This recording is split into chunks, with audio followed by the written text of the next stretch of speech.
haber muchas intenciones, muy malas intenciones detrás de estas acciones, pero eso tampoco nos puede hacer perder de vista lo que de fondo se está discutiendo.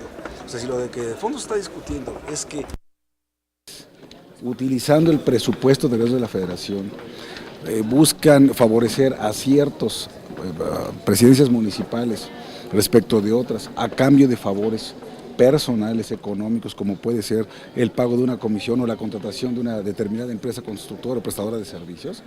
Eso es una corrupción brutal, inadmisible, absolutamente reprobable. Venga del legislador que venga, del partido que venga. Y sobre todo si es de los nuestros, con mayoría de razón tenemos que estar avergonzados y denunciarlo. Yo no estoy acusando a nadie en lo particular y en lo personal, pero en ese sentido sí le pido al presidente del partido que cree una comisión de gente honorable, que investigue a profundidad, más allá de denuncias que se presentan ante el Ministerio Público. Esto es una cuestión que también nosotros internamente, motu propio, tendríamos que estar investigando, sin que, o al margen o en paralelo a lo que hagan las autoridades ministeriales, pero sí se tiene que hacer una investigación muy seria. Y si llegamos a la conclusión de que varios de nuestros compañeros están utilizando el presupuesto de la Federación para favorecer proyectos personales, para robar dinero, para decirlo con todas sus letras, no solamente hay que presentar entonces ya las denuncias de hechos concretas, ¿sí?, para que se les persigue, se les castigue con todo el rigor de la ley, sino hay que expulsarlos del partido por rateros. Entonces, eso es lo que tenemos que ver. Ahora, si no encontramos nada, que también se diga para limpiar el honor de los legisladores a los que han sido señalados. Pero sí me parece suficientemente grave este asunto, que tiene que salir a la luz pública por grabaciones, muy mal, lamentable, porque eso es espionaje, es un delito. Pero si está ocurriendo, en el fondo lo que tenemos que atacar es precisamente el fondo de estas acciones, que son absolutamente reprobables y que también se dan en mucho por un esquema perverso de manejo del presupuesto. ¿Cómo está eso de que le den una bolsa a los legisladores para que a su discreción los puedan aprovechar o aplicar donde ellos crean? Eso es una absoluta falta de planeación y programación del gasto. Entonces eso también lo tenemos que evitar y me parece, como dijo mi compañero Roberto Gil, que tenemos ya que involucrar al Senado de la República en la confección y aprobación del presupuesto de egresos y no solamente en la ley de ingresos. De ayer a hoy que hizo esta petición a la dirigencia nacional del PAN, ¿hubo ya una respuesta? ¿Ya le O sea, a mí no me han respondido nada, no me han respondido nada, pero yo digo que si con el mismo rigor que removió Gustavo Madero, Ernesto Cordero, de la coordinación del grupo parlamentario, por presentar una iniciativa de reforma político-electoral, por cierto, pues si tan rigorista es con la evaluación del desempeño de sus coordinadores parlamentarios, también tendría que estar removiendo a Villarreal. ¿Por qué? Pues porque está siendo muy cuestionado por cuanto hace a este tipo de actuaciones y conductas que son absolutamente reprobables. Sí creo que debiera dejarse libre ese espacio para que haya una coordinación que no esté cuestionada por lo que viene en el próximo periodo ordinario de sesiones, en lo que todo esto se aclara, en lo que todo esto se despeja. Creo que es lo más saludable para el partido. O sea, que el C Nacional no ha manejado los mismos parámetros. No, claro que no. Y yo sí creo que aquí, con independencia de que tome o no la decisión de cambiar de coordinador Gustavo Madero, sí tiene que ordenar de inmediato una comisión investigadora con gente honorable que revise, y que además no debe ser tan difícil, que revise con puntualidad qué es lo que pasó. A ver, ¿dónde están los municipios donde está recibiéndose más dinero? ¿Por qué? ¿Quién dio esos apoyos? ¿Quién es el padrino de cada uno de estos municipios a cambio de qué? Y esto es lo que se tiene que detectar. Y si así es, entonces a ver a cambio de qué fue. Y si entonces se despejan estas dudas de la manera que me temo que puede llegar a ser, pues no hay que más que aplicar la ley con absoluta severidad. Hay que empezar en el ejemplo por casa. ¿Por qué? Porque en el PAN, ¿sí?, debemos ser distintos y distinguibles. Si no, la gente va a pensar que todos los partidos y todos los políticos somos exactamente igual, ¿no?, con las mismas mañas, igual de corruptos, y eso yo no lo puedo admitir. El alcalde de Celaya pues dice que Villarreal no tuvo nada que ver, pero no aclara quién es esta empresa. No, yo creo que tienen también los alcaldes pues una preocupación, un miedo de revelar información, porque es una cuestión muy delicada, no saben cuáles pueden ser las consecuencias, tanto políticas, jurídicas y económicas. Entonces, por eso yo digo que más que esperar a que ellos públicamente hagan algún tipo de expresión, que haya una comisión que con los métodos que tengan a su alcance, de una manera ordenada, ¿verdad?, pueda allegarse la información, esta comisión dentro del partido, y que lleguemos a las conclusiones que tengamos que llegar. Y si de ahí deriva, como debe derivar, en mi opinión, las modificaciones a la forma que se tiene de procesar, aprobar y asignar el presupuesto de egresos de la Federación, que también se haga. Yo creo que esto es una novedad muy perniciosa, el que se le dé una bolsa a cada legislador para que haga lo que le dé la gana con ella. Pues el presupuesto tiene que obedecer una lógica de planeación y programación, por proyectos, por prioridades, con evaluación de todo tipo de impacto económico, de costo-beneficio ambiental, etcétera.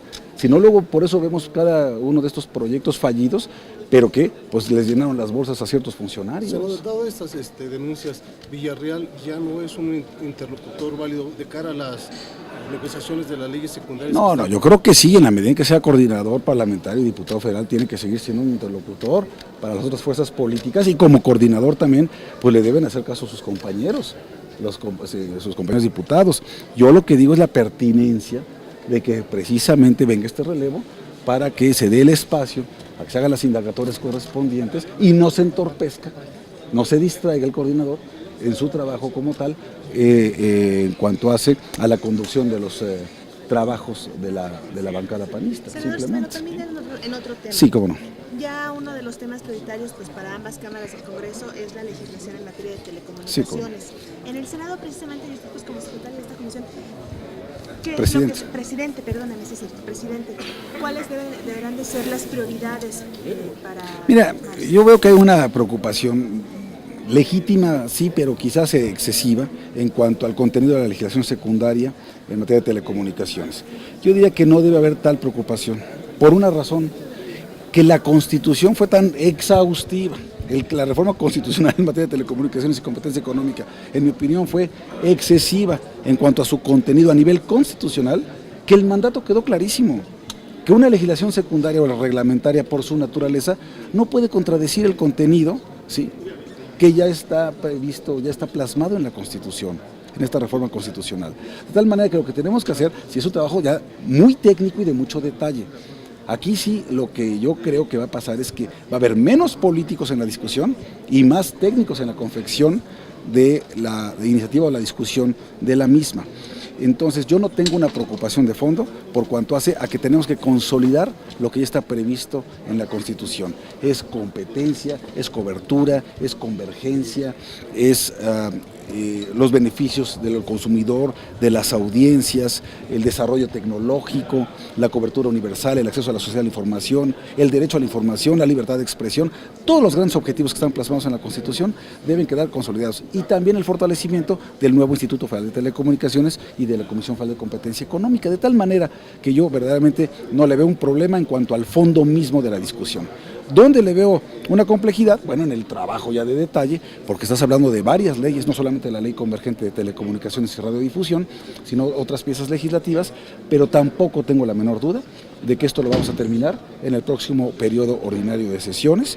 Yo, como presidente de la Comisión de Comunicaciones y Transportes, todos los días estoy trabajando en este asunto para esperar que llegue la iniciativa del presidente de la República, que seguramente esa será la que nos sirva de base para el resto de la discusión, donde se agreguen otras iniciativas que están ya en la comisión, tanto en la mía como en la de Radio, Televisión y Cinematografía, y en las comisiones aquí de la Cámara de Diputados, ¿verdad?, y que tratemos entonces de armonizarlas todas a partir o tomando como base la del Ejecutivo Federal, y que entonces ya elaboremos el dictamen correspondiente entre las comisiones unidas y lo procedamos a su votación, primero en comisiones y después en el Pleno. Pero no tengo de verdad, de fondo, ninguna preocupación que yo les pueda decir que esto puede desviar o puede detener la marcha que ya tomamos desde la reforma constitucional. ¿La iniciativa del Ejecutivo la enviarán aquí a diputados como Cámara de Diputados?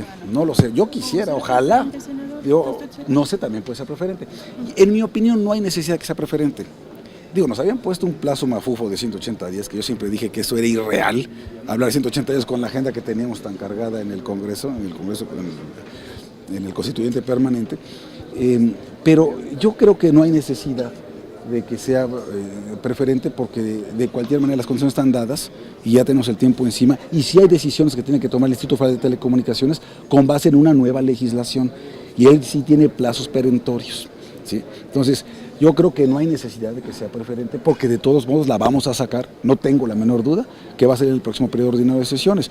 Pero claro, esa es una atribución, es una facultad que tiene el Ejecutivo para saber si esta o la legislación en materia energética es la que quiere tener. Acuérdense que pueden ser dos iniciativas con carácter de preferente al inicio de cada periodo ordinario de sesiones que puede presentar el presidente de la República. ¿No se puede retrasar más, eso sí, la aprobación de estas leyes secundarias? No, ya no, porque miren, si bien no pasa nada Cuando la propia ley o una reforma constitucional le dice al Congreso tienes tanto tiempo para sacar una legislación secundaria, no hay ningún tipo de consecuencia si no ocurre dentro de ese plazo. Pero cuando tú le das a una autoridad un plazo perentorio para actuar con base en una legislación, si no existe, entonces se hace imposible su actuación. De tal manera que aquí ya no hay manera de que pase del mes de abril, en el próximo periodo ordinario de sesiones, la aprobación de la legislación secundaria o reglamentaria en materia de telecomunicaciones. ¿Se sentiría el periodo un poco más presionado en un momento dado si fuera preferente? Porque son 30 días, ¿no? Insisto, de todos modos estamos hablando que tendríamos febrero, marzo y abril para la aprobación completa de esta legislación reglamentaria. Entonces, quizás podríamos estar un poco más presionados, pero no mucho más presionados. De cualquier suerte, aunque hagamos foros y consultas como seguramente las vamos a hacer, mucho ya fue discutido en la reforma constitucional. Esto ya es una cuestión, insisto, mucho más de detalle técnico. Y aquí es donde por eso quiero ver más especialistas y menos políticos. Y creo que de esa manera nos va a quedar muchísimo mejor el proyecto. Mañana se realiza aquí en Cámara un foro. ¿También ustedes entonces allá en Cámara Alta realizarán algo? Sí, pero nosotros queremos hacer ese foro una vez que se presente la iniciativa, sí, sobre ya materia de trabajo concreta y no todavía hablando de generalidades. Bienvenidos a estas foros y estas consultas en lo que llega la iniciativa. Pero la verdad, a estas alturas ya todos nos conocemos, ya en el sector, cada quien sabe lo que piensa el otro, cuáles son las posiciones, las propuestas, tenemos documentos, tenemos estudios, tenemos análisis de derecho comparado, y hay mucho material avanzado. Yo creo que ya que se tenga la iniciativa, sobre eso hacemos un nuevo foro en el Senado, si somos Cámara de Origen, ojalá lo seamos, y yo les aseguro que vamos a sacar un muy buen trabajo en el próximo periodo ordinario. Muchísimas gracias. Pues es que no es un llamado a misa, yo ya lo dije hace un momento. Este es un llamado a actuar con legalidad, con apego a la legalidad. El artículo 17 constitucional dice que nadie puede hacerse justicia por sí mismo ni ejercer violencia para reclamar su derecho.